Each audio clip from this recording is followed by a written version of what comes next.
साथियों, medical astrology के अंतर्गत शरीर के जो जोड़ है, जहां पर दो हड्डियों का जोड़ होता है, उसका आधिपत्य शनिदेव के पास में है।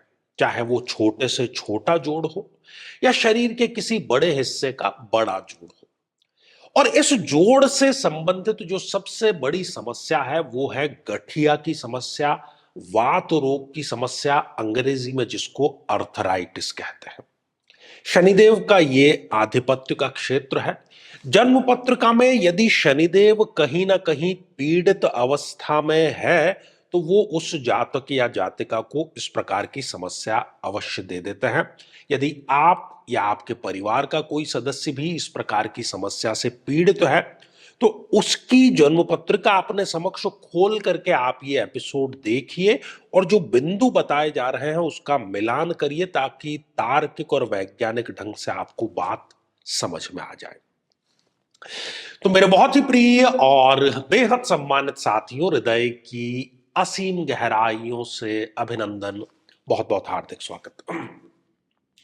साथियों, आज हम बात करने जा रहे हैं कि कर्क लग्न की जन्म पत्रिका में कब गठिया की समस्या हो जाती है।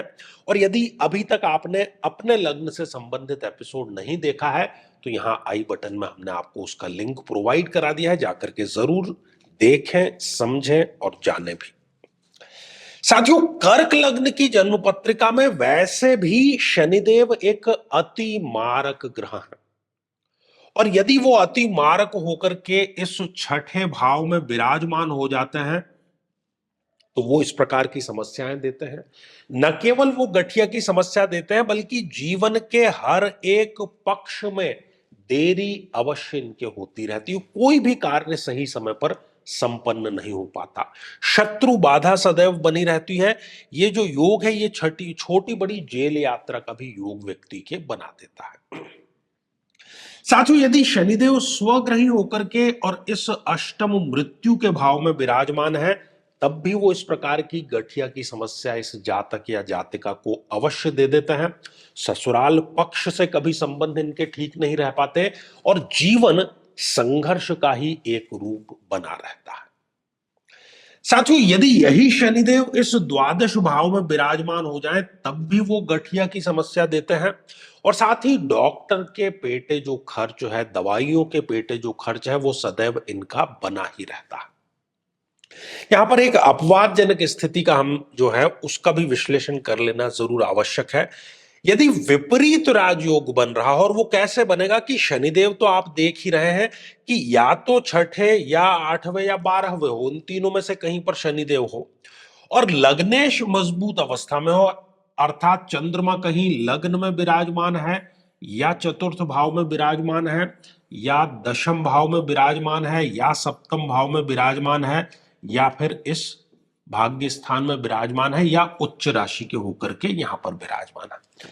शनि की इनमें से कोई स्थिति और चंद्रमा की इनमें से कोई स्थिति यदि है और दोनों की डिग्रियां अच्छी है, कोई भी ग्रह शून्य या 1 डिग्री या 28-29 जैसी अंतिम डिग्रियों का नहीं है तो ये विपरीत राजयोग बन जाता है। और विपरीत राजयोग यदि बन रहा है तो फिर इस प्रकार के गठिया की जिसकी हम चर्चा कर रहे हैं कोई समस्या इस जातक या जातिका को नहीं आएगी। साथियों, यदि यही शनिदेव नीच राशि के होकर के और इस दशम भाव में विराजमान हो जाए, नीच राशि के यहां पर हो गए, तब भी वो इनको ये समस्या देगा और साथ ही जीवन में अनुशासनहीनता लेकर के आएगा। व्यक्ति संकल्प लेता है कि मैं फला फला कार्य इतने दिनों में कर लूंगा। न्यू ईयर पर जब रिजोल्यूशन व्यक्ति लेते हैं, चाहे वो किसी भी कार्य का हो, वो 10-15 दिन से अधिक किसी बात पर अडिग नहीं रह पाते और कोई झूठा आरोप या लांछन का योग भी शनि की ये स्थिति यहां पर अवश्य ही बनाती है। साथियों, जन्म पत्रिका में यदि शनिदेव स्वयं ही 0 डिग्री के होकर के विराजमान है या 28-29 जैसी अंतिम डिग्रियों के विराजमान है तब भी वो जातक या जातिका को गठिया रोग से पीड़ित अवश्य कर देते हैं। दो युतियां भी हमें यहां पर जरूर देखनी चाहिए।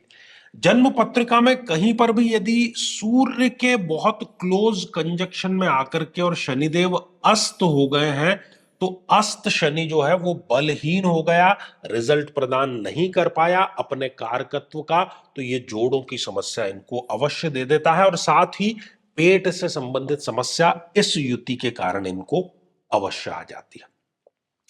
साथियों, शनिदेव इस जन्म पत्रिका में यदि कहीं बुध के साथ में विराजमान है, शनि और बुध की युति है, बुध भी एक अति मारक ग्रह है इस जन्म पत्रिका में, तो न केवल गठिया की समस्या बल्कि त्वचा से संबंधित कोई ना कोई समस्या, हार्मोनल डिसबैलेंस की कोई समस्या, ईएनटी जिसको हम कान नाक या गले की प्रॉब्लम कहते हैं, वो भी यहां पर ये अवश्य दे देता है।